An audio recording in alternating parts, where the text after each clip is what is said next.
नमस्कार दर्शकों, welcome to my YouTube channel future career vision.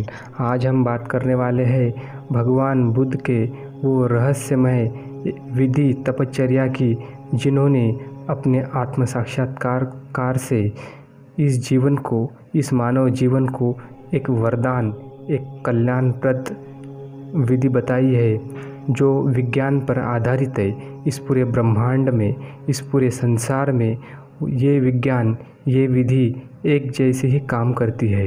Video start करने के पहले आप तक आपने हमारे यूट्यूब चैनल को सब्सक्राइब नहीं किया होगा तो चैनल को सब्सक्राइब करें और बेल आइकन को प्रेस करें ताकि आपको आने वाले वीडियोस की अपडेटेड नोटिफिकेशन मिलती रहे।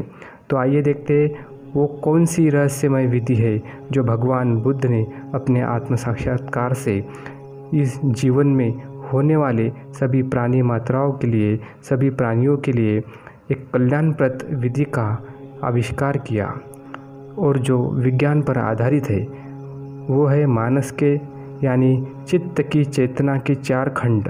इस 4 स्टेजेस, इस 4 खंड से समस्त ह्यूमन बीइंग, समस्त मानव जीवन आधारित है। हम जो भी प्रतिक्रिया करते हैं, हम जो भी एक्शंस करते हैं, हम जो भी क्रिया करते हैं, वो सारी क्रिया इस चित्त पर, इस चेतना के 4 खंडों पर आधारित है जो भगवान बुद्ध ने 2500 साल पहले ही आविष्कार किया था।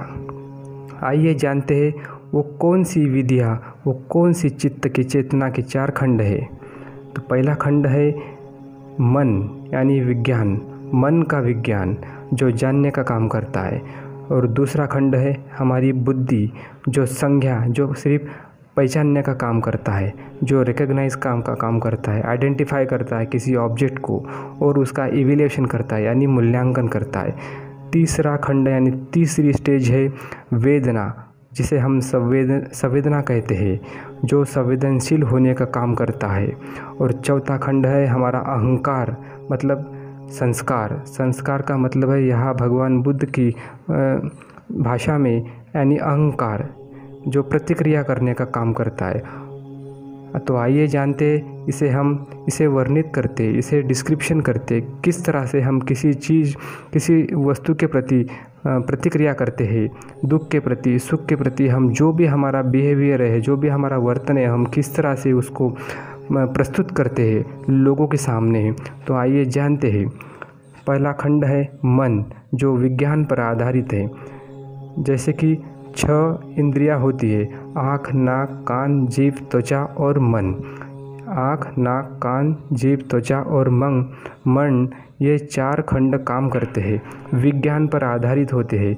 जैसे कि आँख पर कोई रूप आया, नाक पर कोई गंध आई, कोई स्मेल आई, कान पर कोई शब्द आया, कोई वर्ड आता है, और जीभ पर कोई रस या कोई धातु आता है, त्वचा पर कोई स्पर्श पदार्थ आया और मन पर कोई चिंतन आया। तो सबसे पहले उस खंड का विज्ञान जागृत होता है, यानी ये पहली स्टेज है जो साइंस पर आधारित है। कोई न कोई संवेदना होती है, मानस का पहला खंड सक्रिय होता है यानी एक्टिवेट होता है। ये फर्स्ट स्टेज है। उदाहरण के लिए समझ लीजिए, कान पर कोई शब्द आया, ताकि जैसे कि कोई हमारी प्रशंसा करता है, कोई हमें गाली देता है, तो वो जो शब्द आ रहा है वो सबसे पहले कान पर आता है। मानस का पहला खंड विज्ञान यानी जो ये साइंस है, ये सक्रिय हो जाता है यानी एक्टिवेट होता है। कान पर शब्द आना, नाक पर कोई सुगंध आना, पूरा शरीर एक प्रकार की न्यूट्रल तरंगों से तरंगित होने लगता है। ये विज्ञान है दर्शकों, इसे समझ लीजिए। ये भगवान बुद्ध ने इसे मानस का पहला खंड नाम दिया है। मानस का दूसरे खंड की बात करते हैं जिसे बुद्धि कहते हैं, जो संज्ञा कहते हैं। संज्ञा जो बुद्धि के आधारित पर होते हैं, यानी हम जीवन भर हम जो पढ़ते हैं, जिसे समझते हैं, जिसे देखते हैं, जिसे अनुभव करते हैं, वो हमारी बुद्धि में स्टोर होता है यानी वो जमा होता है, जिसे हम संज्ञा कहते हैं यानी समझना बुद्धि के आधार पर। इतने में मानस का दूसरा खंड जैसे कि संज्ञा, बुद्धि पहचानने का काम शुरू करता है। पहचानना सिर्फ रिकग्नाइज करना यानी आइडेंटिफाई करना किसी ऑब्जेक्ट को, किसी भी वस्तु को। शब्द आया है, ये खंड पहचानना ही नहीं मूल्यांकन भी कर देता है। जैसे कि गाली का शब्द आया है या प्रशंसा का शब्द आया है, मतलब उसको पहचानना। शब्द कान पर आया है लेकिन ये गाली का है या प्रशंसा का है, ये हमारी बुद्धि में जो भी हमने जो संग्रहित किया है, जो स्टोर किया है, एक्यूमुलेटेड किया जो भी नॉलेज, उसके आधारित पर होता है, आधार पर होता है। ये जो मानस का दूसरा खंड कहते हैं उसे बुद्धि और संज्ञा, ये उसका काम करता है। अब मानस के तीसरे खंड की बात करते हैं जिसे हम वेदना कहते हैं, यानी भगवान बुद्ध ने इसे चित्त की वेदना कहा है। वेदना मतलब संवेदना। इसे समझते हैं दर्शकों जैसे कि इतने में मानस का तीसरा खंड सक्रिय हो जाता है, जिसे संवेदना के आधार पर जैसे ही शब्द का मूल्यांकन जैसे कि बुद्धि करती है, तो गाली का शब्द है वो जो पूरे शरीर में जो न्यूट्रल तरंग यानी संवेदना थी वो दुखद संवेदना में परिवर्तित हो जाती है। जैसे गाली का शब्द आया तो दुखद संवेदनाओं में परिवर्तित हो जाएंगी, और कोई प्रशंसा का शब्द आया, किसने हमारी तारीफ़ की, हमें प्रेज़ किया, तो एक सुखद संवेदनाओं में परिवर्तित हो जाती है, यानी शरीर में कुछ तरंगे, कुछ संवेदनाएं जागृत हो जाती है। ये मानस का तीसरे खंड का काम होता है। और यदि शब्द का मूल्यांकन हुआ कि ये प्रशंसा है या गाली है, तो शरीर में एक पूरे हमारे शरीर में, हमारे चित्त में, हमारे में एक वर्तणुक में एक संवेदनाएं आती है, एक वेदनाएं आती है जो तरंगों से होती है, तरंगे ही तरंगे होती है, जो जिसे हम कभी कभी अनुभव भी करते हैं और कभी कभी हमें वो अनुभव नहीं होती है। अब मानस के चौथे खंड की बात करते हैं जिसे अहंकार करते हैं। ये खंड सबसे महत्वपूर्ण है दर्शकों। इसे संस्कार कहा गया है भगवान बुद्ध ने। संस्कार का मतलब होता है कि यहाँ पर अहंकार यानी जिसे हम प्रतिक्रिया करते हैं। ये चौथा खंड सबसे महत्वपूर्ण इसलिए क्योंकि ये प्रतिक्रिया काम करता है। जब जीवन में जो भी हमारे साथ में घटित होता है, यानी जो भी हमारे साथ में होता है, हम जो प्रतिक्रिया करते हैं, ये चौथा खंड करवाता है। ये क्या है अब इसे समझते हैं। ये प्रतिक्रिया करने का काम करता है। क्या प्रतिक्रिया करता है दर्शकों, और किसके प्रति करता है? ये प्रतिक्रिया करता है ये सुखद और दुखद संवेदनाओं के प्रति, यानी हमारे शरीर पर जो भी संवेदनाएं आ रही है, जो भी वेदनाएं आ रही है, जिसे हम कभी कभी अनुभव करते हैं, जिसे कभी कभी अनुभव नहीं करते, उसके आधार पर ये चौथा खंड काम करता है, यानी हम प्रतिक्रिया करते हैं। जैसे कि कान पर कोई शब्द आता है, या गाली का हो या प्रशंसा का हो, तो दूसरा खंड बुद्धि उसे समझती है ये गाली है या प्रशंसा है। तीसरा खंड क्या करता है, हमारे शरीर पर एक संवेदनाएं प्रकट होती है, सुखद होती है या दुखद होती है, उसके आधारित पर वो मतलब क्या है, कौन सा शब्द है। और चौथा खंड क्या करता है, उसके प्रतिक्रिया करता है। जैसे गाली आई तो मन में एक तरंग उठती है कि ये गाली मतलब दुखद तरंग उठती है कि ये गाली क्यों दे रहा है, मुझे दुख होता है। कोई प्रशंसा करता है तो मन में हमारे शरीर पर एक सुखद संवेदना होती है कि हम आनंदित हो जाते हैं, हम खुश होते हैं। ऐसा क्यों, हमारे शरीर में कुछ अलग से कुछ परिवर्तन आने लगता है।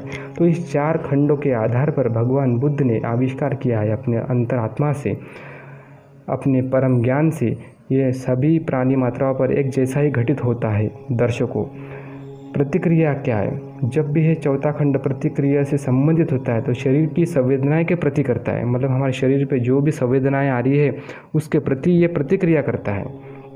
जैसे कि सुखद संवेदनाओं के प्रति प्रतिक्रिया करता है कि ये मुझे चाहिए, यानी वांट, डिज़ायर, हमारी इच्छा चाहिए, सुखद संवेदनाएं चाहिए, हमारा मन करता है कि ये बार बार मिले, हमें दोबारा मिले।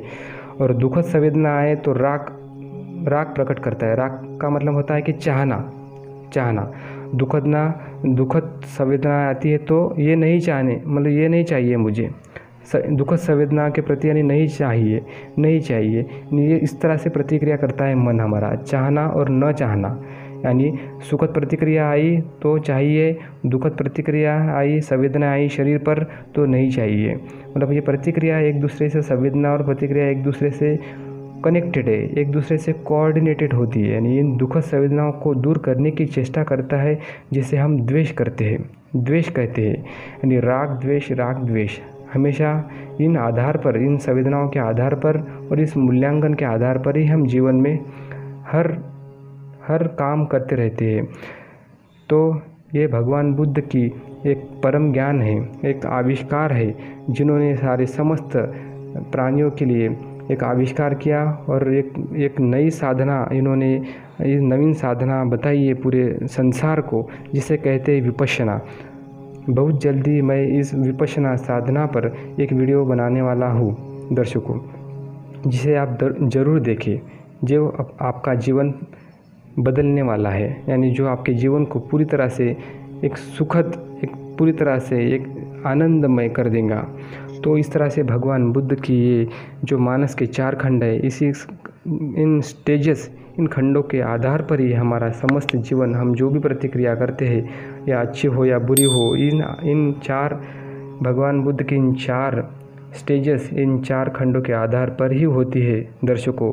अगर हमने इस भगवान बुद्ध के इस 4 सूत्रों को अच्छी तरह से समझ लिया, तो हम कोई भी प्रतिक्रिया करने के पहले 10 बार इस बात का ज़रूर ख्याल रखेंगे, या 10 बार उस बात को ज़रूर समझेंगे कि हम ये जो प्रतिक्रिया कर रहे हैं वो किस तरह से मूल्यांकन हो रही है, किस तरह से हमारे मानस में किस तरह से चल रहा है, किस तरह से प्रोसेस से हम ये कर रहे हैं प्रतिक्रिया। तभी हम जागृत होंगे, हम अवेयर हो सकते हैं। तो भगवान बुद्ध का ये उपदेश और ये जो तरकीब है, ये जो प्रक्रिया है, इसे आप समझें, अपने जीवन में उतारें और आपका जीवन सुखद और आनंदमय कीजिए। दर्शकों, आशा करता हूँ आपको ये वीडियो पसंद आई होंगी तो इसे लाइक करें, शेयर करें और कमेंट करें। धन्यवाद।